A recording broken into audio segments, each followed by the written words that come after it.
Hindi po dapat tayo magpalunod sa anumang stress na ating pinagdadaanan. You don't have to live a life of anxiety. You don't have to be overwhelmed by the fear that you are feeling right now. Anumang boses ang naririnig mo sa iyong kaisipan that is not aligned with the Word of God, meron kang authority para palayasin ang lahat ng ito kasi ang isip na yan ay regalo sa iyo ng ating Panginoon. Sasabihin sa iyo ni Satan, nakalimutan ka na ng Diyos at ikaw naman mararamdaman mo yung rejection, mararamdaman mo yung loneliness. Buti pa sa ibang tao may plano ang Diyos pero sa iyo wala.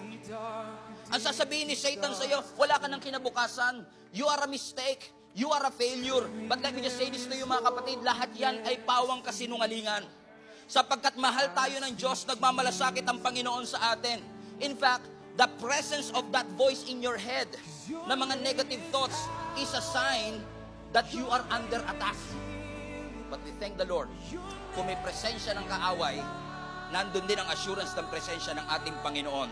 That you can be free from every mental torment that you are facing right now. Na yes, sa iyong pananaw wala ng pag-asa, but with Jesus, there is no hopeless situation. There is no hopeless case in Jesus Christ. Can I get an amen mga kapatid? Palapakan natin ang ating Panginoon.